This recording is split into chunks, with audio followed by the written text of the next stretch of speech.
very slowly, very quietly, UCLA is indeed trying to win with Nico. I know, right?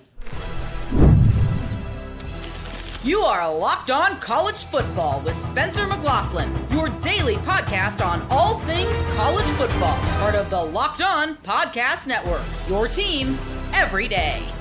Welcome, everybody, to another episode of Locked On College Football. I'm your host, Spencer McLaughlin. Thank you so much for making this your first listen or your first view every day, part of the Locked On Podcast Network, your team every day and your daily source to stay up to date with the biggest stories in this, the greatest sport on planet Earth. The best receiver, by my rankings, just went to Penn State. Jaden Rashada found a good landing spot. That's all on today's show, which is brought to you by Amazon Fire TV Stick 4K.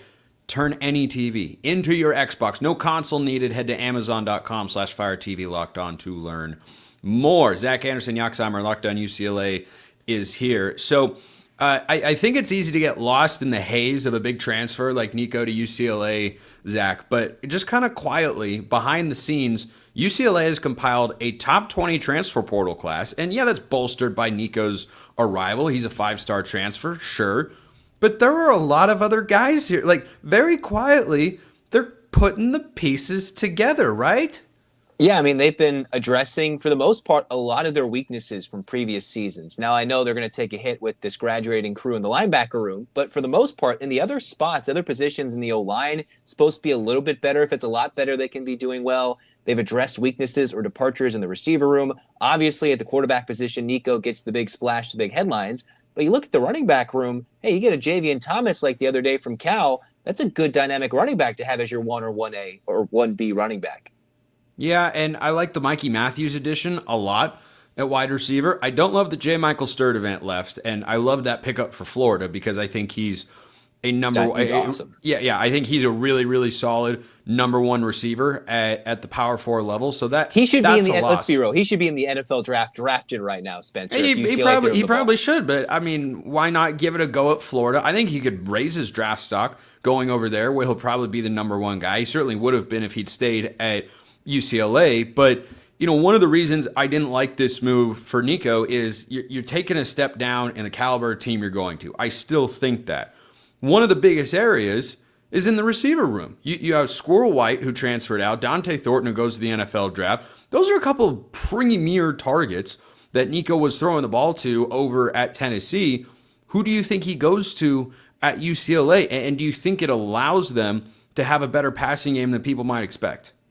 Well, I think for UCLA, as much as they lost Logan Loya, as much as they lost the likes of J. Michael Sturdivant, the guys they brought in, you mix in the likes of Mikey Matthews, Jadon Wilson, who UCLA got in early in the portal. The Bruins had a lot of youngsters last season that were slowly blossoming, and we can't forget Rico Flores Jr., the one-time Notre Dame product. When he's healthy, he's expected to be the number one. There's a nice receiver room. I'm not sure if there's a true dynamic number one. Mikey Matthews probably the healthiest, most dynamic option at this point, but there's plenty of talent in the receiver room. Nothing that's going to jump off the page like J. Michael Sturdivant can't literally and figuratively on the field, but I think the Bruins have enough in the receiver room. I think what UCLA needs is heavy production from their tight ends, which I think they're a little bit light now that Matavau's gone. I think the one upside, play style-wise, for Nico at being at UCLA, he's not going to get overshadowed by anybody. You know, at Tennessee, it was, well, he's got Dylan Sampson, who was great, and he's got a great defense. And UCLA, as we'll talk about that in a moment, could be pretty solid. I think if he goes to UCLA and succeeds, why couldn't he play himself into being a first-round quarterback in 2026? Cam Ward just went number one overall. I like that felt way less likely, though he was certainly talented when he transferred from Incarnate Word as a 0-star recruit out of high school.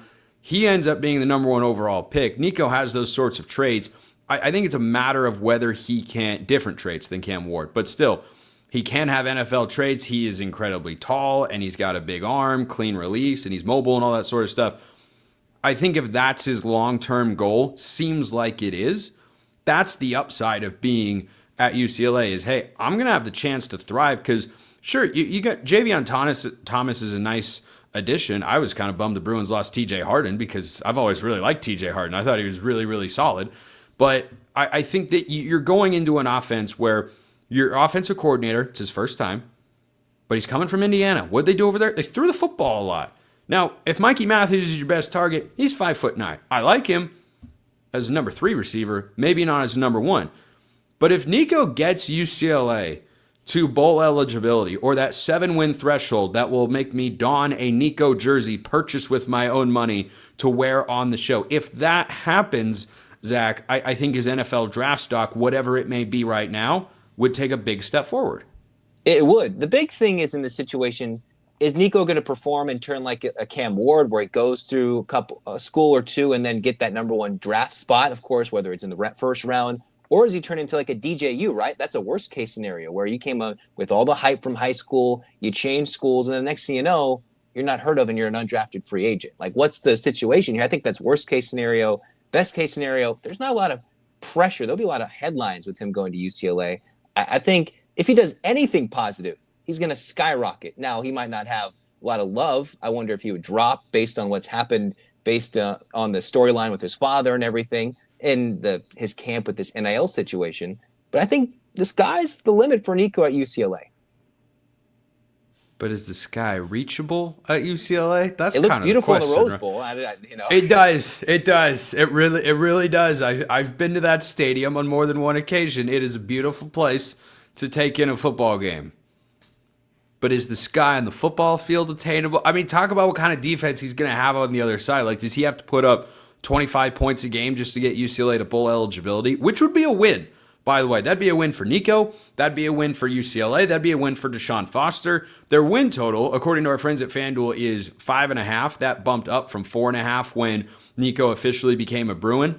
And I think if they go over that win total, Zach, that's a good season. That's not going to happen, though. Even if Nico takes a step forward from where he was at Tennessee as a quarterback last year, which is asking a lot, but let's say that happens, you still have to have a defense on the other side of the ball.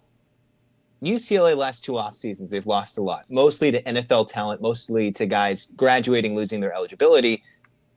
2 seasons ago, it was Leatu Latu, right? Or last year, leading the class on the D-line. That really dominated for UCLA in the 2023 defense. This last year, leading to this draft that just happened, you have Carson Schlesinger, you had Femi Oladejo, Kane Medrano. Those are the heart and soul pieces on the defense, mostly in the linebacker room. They haven't really replaced those types of guys that, as great of a job as Akaika Malloy did in this last season, is going to be even a tougher job this year, which is why UCLA could be better with what they've done with the portal, or they could regress on defense. They have attacked the secondary, which was a bit of a weak spot the last couple of seasons. They got like 10 guys coming in via the transfer portal. So maybe they could hope that they're 10. like... Just in the secondary, so we all heard that correctly. 10 secondary transfers entering this year, and there's nothing UCLA loves more than a former blue-chip Oregon defensive back recruit. Hey, man, and it's going to take even Keanu Williams, former Oregon recruit there, too, going to UCLA. If he's healthy, he could immensely help the defensive line for the Bruins. That's losing a Jay Tuia on the interior defensive line who's going Pro Bowl now. So for the Bruins, can they generate a pass rush? They couldn't really do that last year for good portions of the year. It's going to come down to this season, maybe less than the shoulders of Nico, more than his mindset, more than defense. Can the Bruins handle the trenches of the Big Ten? They didn't do that successfully for good portions of the season last year. If they're much improved on the offensive line, or just a little bit improved, generate a pass rush, then this team will go over 5.5, get to 7 wins, and we'll see Spencer in a UCLA uniform. You will. If they have no pass rush, if they cannot protect Nico, then all these players they've gotten, it's not going to really matter. It'll be a similar season to last year where they're struggling to get to 5-7, 6-6. So the most important thing is the development of the offensive line, and can the D-line get any production that will mask the deficiencies of the linebacker room, and then the secondary needs to make some plays. I'm trying to figure out what I should get in return if UCLA doesn't hit 7 wins. Maybe every UCLA fan that's been calling me a hater has to issue an apology in the comments section. I don't know. I'd take something like that. But the inevitable silence will do. But fear not, Bruins fans. I will. If you get to 7 or more wins, the jersey will be worn on this show, in this chair, when the season comes to a close. Zach Anderson, Yoxheimer, Locked On UCLA. We're less than 4 months to the season, by the way. I'm excited. So's Penn State, because they just added another big piece to the receiving corps. First, this episode brought to you by FanDuel. The NBA playoffs are here, and FanDuel is giving new customers an incredible way to get in on the action. Right now, when you join FanDuel and place your first $5 bet, you'll get $250 in bonus bets if your bet wins. From three-pointers to steals to assists, FanDuel has so many ways to bet your favorite player props. Plus, after the game tips off, you can even combine live prop bets into a same-game parlay for a chance to win big. And if you want to bet college football, which you might want to do because you're listening to or watching this show, you can get everything you want for college football. You've got win totals, conference title odds, national championship odds. It's all over there. You can even bet individual game lines or just, poke around, see what kind of information they have, which is a lot. Don't miss out. Head to FanDuel.com and claim your $250 in bonus bets today. Check them out at FanDuel.com. The guy who I think was the best receiver in the transfer portal is at Penn State. Trebor Pena is now a Nittany Lion. Zach Seyko of Locked On Nittany Lions is here to discuss. I look at this and my first thought is it's another weapon for Drew Aller that he didn't have last year. I don't think there was a receiver in the room last year for Penn State as good or as capable as Trebor Pena. Now they've got a couple of guys that are like that. So that national championship narrative that you and I have discussed extensively here in the offseason, Zach, I think this is just one of those cherry on top, icing on the cake sort of pieces. He helps. He gets Penn State closer to a national title, and that's what matters most. I can't go ahead and say that he's a superstar or that he makes this offense that much better, but it adds another weapon into the arsenal, as you mentioned. Just gives Drew Aller some extra help. Because where was this reaction when Kyron Hudson transferred in? I mean, that's a former USC wide receiver. He was just buried on a crowded depth chart, but he made an impact. Well, I think you and I talked about him on the show. You and I did, but I just think generally speaking, it's, Trebor Pena is going to be the savior. Kyron Hudson, I think, is a better option than Trebor Pena. Devontae Ross, I think, is a better option than Trebor Pena. He's wide receiver 3 in this group. I think Hudson, I think Ross. I'm amped up for Devontae Ross because I think Penn State can get creative with him. It's the speed. He looked really good in the spring football game. I get it. It's a controlled scrimmage. I understand. But Devontae Ross he's really taken a step forward since he's been on campus, since transferring in. And that's something that Trebor Pena is going to have an uphill battle with. Building chemistry, building a rapport, learning the playbook. He didn't get winter workouts. He didn't get a spring camp with Penn State. That stuff matters. And I know this might be, kind of an apples to oranges comparison, but we see how it worked out or didn't work out with Dante Cephas. I'm not saying that Trebor Pena's Dante Cephas 2.0 is that. I still have my reservations about the move overall. I think it long-term for the team because the second half of the season will be better for Trebor Pena overall. But I wouldn't be surprised if there are some speed bumps along the way through the first few games just because of that lag with transferring in a little later. So it surprises me a bit. I bet it surprises some people out there as well who hear me say he was the top receiver in the portal and then to hear you say he's wide receiver 3 in this offense. This is a guy who, according to his head coach, was seeking in the neighborhood of $2 million to go back to Syracuse. And I don't know, we can get to that in a moment, but that doesn't seem like someone to me who would go to a destination where he's going to be wide receiver 3. I would think at the very least he's going to be the second leading receiver, or at least he expects to be for Penn State. Is that unreasonable? I think so, because like I already mentioned with Kyron Hudson and Devontae Ross already being in the fold, and Kyron Hudson is, based on the playbook, based on the scheme, the one, since he is the X receiver. Devontae Ross would be the Z receiver. There's also the tight ends that you got to compete with for receptions. Luke Reynolds, Khalil Dinkins. They're going to throw to the running backs quite a bit. Nicholas Singleton, Katron Allen can both be very effective receivers in the passing game.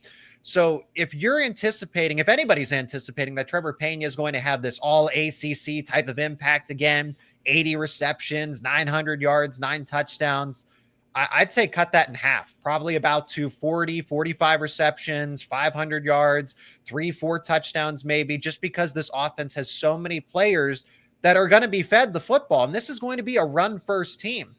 I think the reason that Pena ultimately settled on Penn State was, Penn State's NIL is in a much better spot than it was. So the fact that they were able to contend with Miami of Florida, USC, UCLA was entertaining a visit, right? So their NIL seems... They might have lost all their NIL dollars on Nico.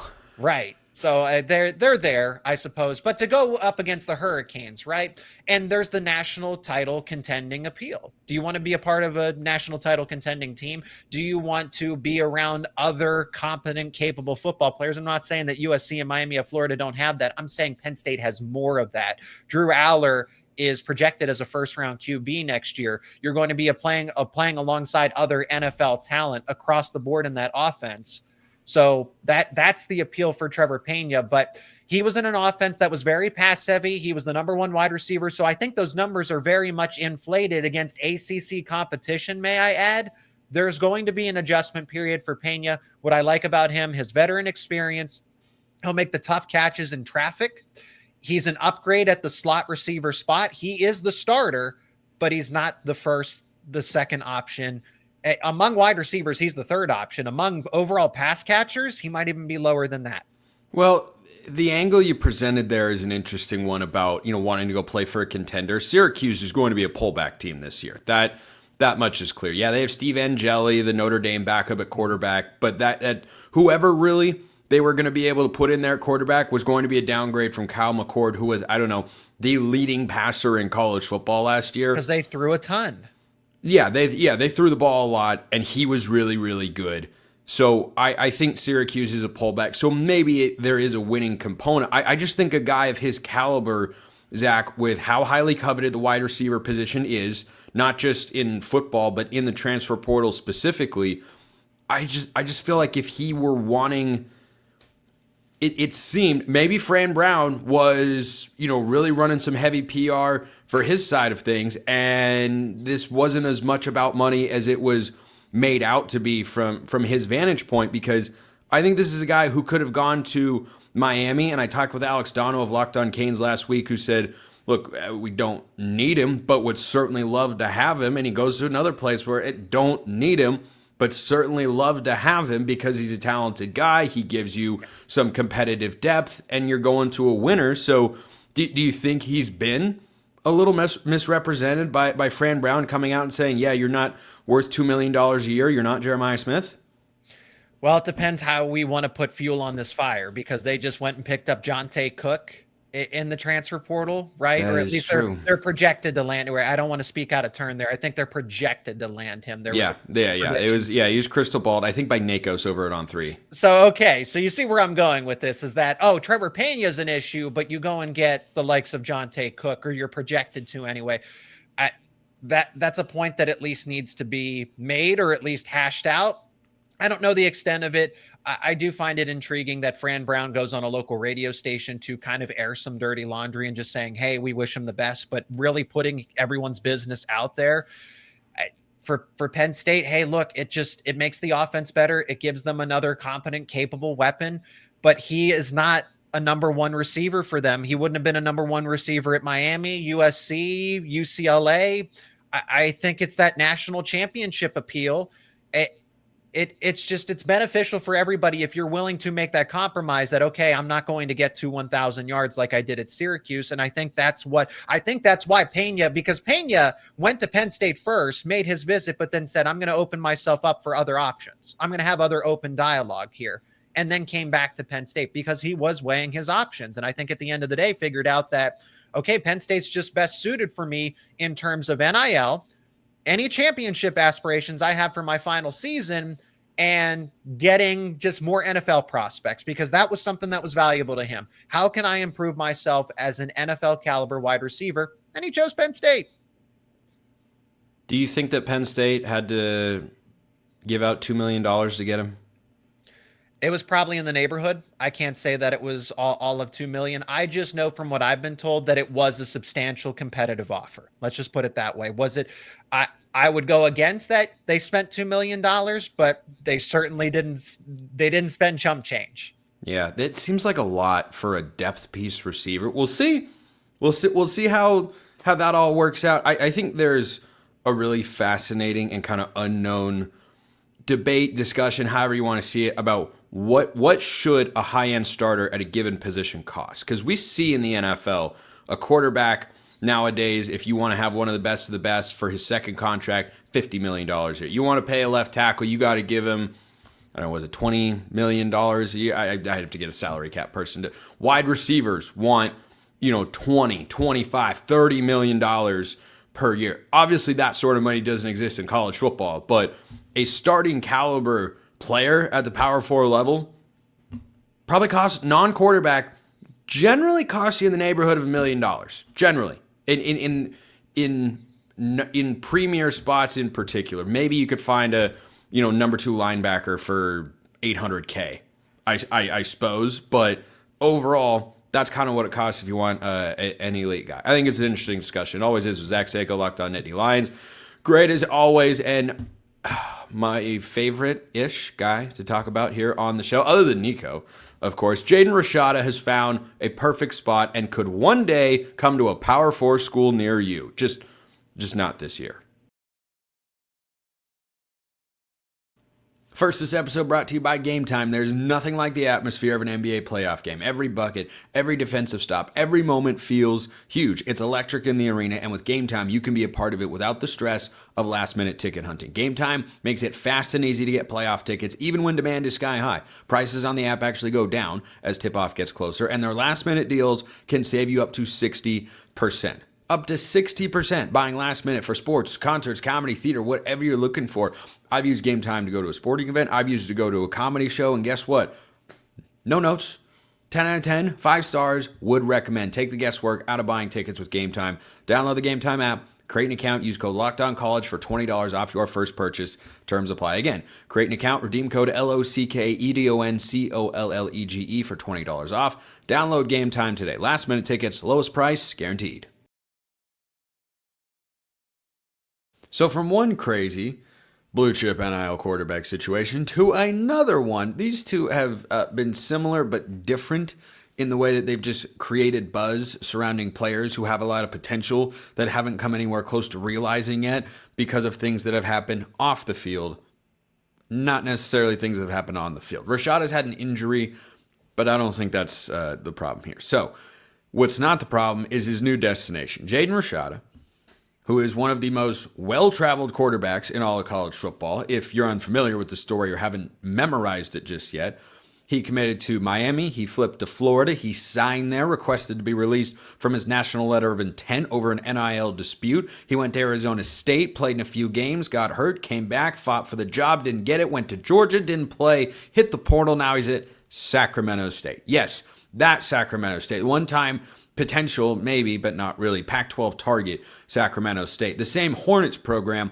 that has stated aspirations and I believe plans officially to make the jump up to FBS college football. Could be a good fit for the Mountain West one day. That's not how Jaden Rashada becomes a Power 4 starting quarterback once again. Now, I thought UConn could have been a good fit, but Sacramento State accomplishes a lot of the same things. Now, they're obviously on different coasts, but they're very close to an ocean, close-ish, kind of. It's not as far as other places, all right? Let's just say that. So you go from one coast to the other.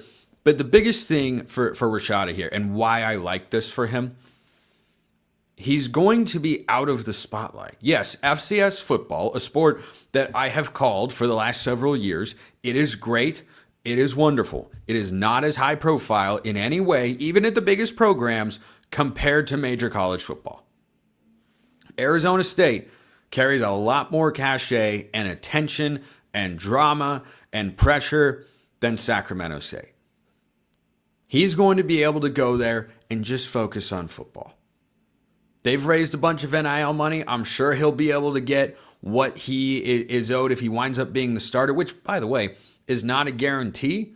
We have seen guys go to lower level programs before and not wind up being the starting quarterbacks. However, I don't think you bring in somebody like Jaden Rashada, who was looking at places like maybe Tulane or UConn or Western Kentucky, if you're Sacramento State, without the intention of having him be the starting quarterback. He was the highest rated quarterback available after Nico in the spring transfer portal window. Granted, that market isn't quite as hot as it is in the winter window when you've got a bunch of big names like John Mateer and Carson Beck and Malik Murphy going to Oklahoma, Miami, and Oregon State respectively. But still, this is a guy who has legitimate Power 4 talent.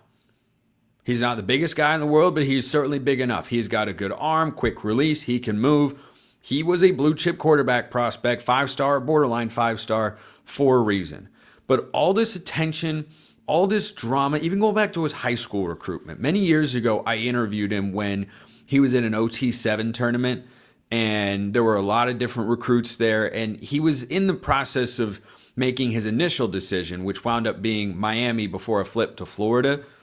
Before even that happened, this was before a lawsuit was brought against Billy Napier and the University of Florida, and he went to 2 other schools and wound up in the portal. Even before all of that, I cannot forget how exhausted he looked, how exhausted he sounded.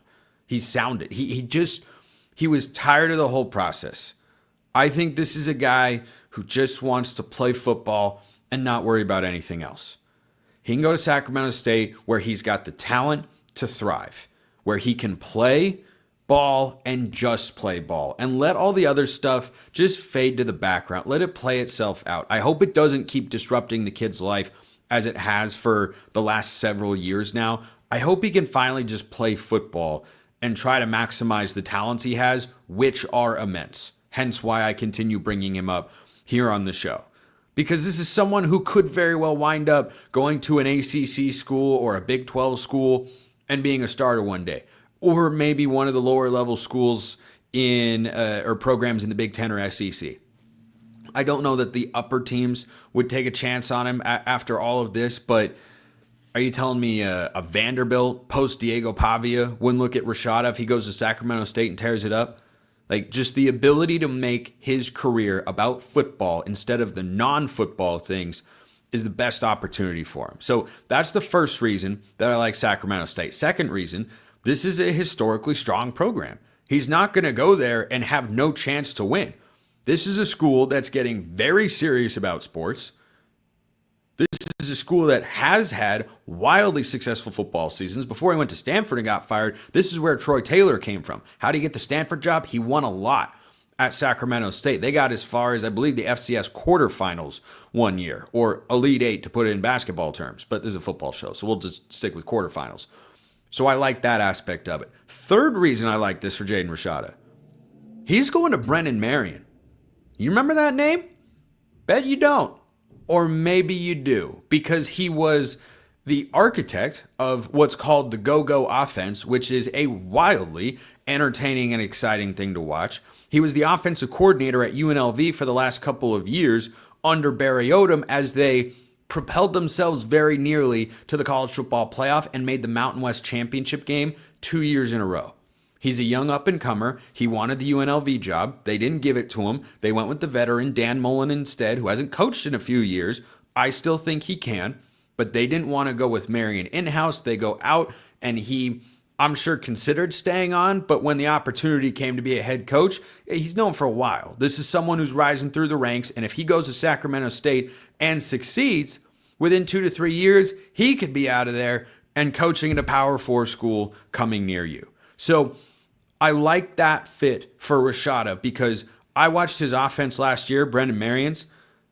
They had success with Matthew Sluka, and then that NIL situation devolves. By the way, Sluka has, in the college football world, kind of fallen off the map. The grass is not always greener. They inserted Hajj Malik Williams, and what do you know? He also had success. So what that tells me is this is an offensive system with an offensive coordinator who's incredibly proven. I don't know if Marion's going to be calling the plays, but his fingerprints will be all over what Sacramento State does on the offensive side of the ball. He just showcased that his system can work at a school where it doesn't traditionally produce high-end quarterbacks or high-end programs and teams year in and year out. I should say teams, not programs, but high-end football teams on an annual basis, and he did it with multiple quarterbacks. So you've got a system that should be adaptable to Jaden Rashada's skill set. So that confluence of events, I think, is a really good thing for Rashada. I'm rooting for the kid. I am. I'm going to be following Sacramento State football anyway because I work in FCS college football and they pop up all the time. I hope that kid is able to find some success. I really do. I think he could be in a great situation, and I hope it works out. Appreciate everyone listening. I will see you next time, and until then, hope you have a wonderful rest of your day.